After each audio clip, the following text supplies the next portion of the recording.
Kamusta kayo? Pasensya na at hindi ko na ipakilala ng maayos sa inyo ang motor ko. Tara, palinis tayo. Pagkwentuhan na rin natin yung motor ko na si Tirso. Si Tirso ay isang Harley Davidson Street 750, 2018 model.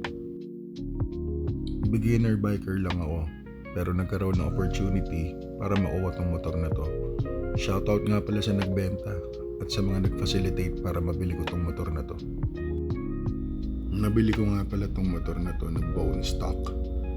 As in, parang brand new. Pinalagyan ko na lang ng accessory sa ating mga kaibigan sa Von & Hans. Nagpalagay ako ng mataas na handlebar, full system exhaust, pannier brackets, CC bar, at crash guard. Nandito nga pala ako sa 24 hours car wash. Ang may-ari nito ay tropa rin, ayan siya, si Gilbert. Nagsaserve din sila ng pagkain. Medyo nagugutom ako kaya umorder na rin ako.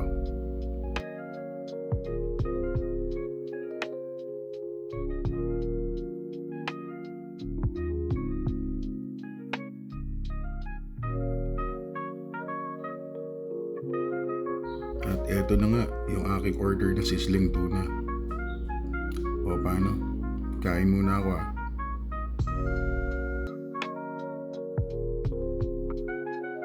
Solid pare. Sigurado ako meron magsasabi dyan, dapat branded yung nilagay mo. Dapat galing Amerika rin kasi American yung bike mo eh. Wala kayong pakialam mga elitistang kupal. Ito gusto ko, bike ko to eh.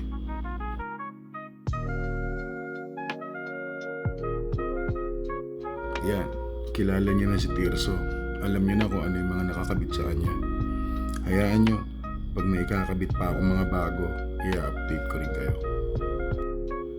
Bigay lang tayo ng konting katahimikan para i-appreciate yung pagkagwapo ni Tirso.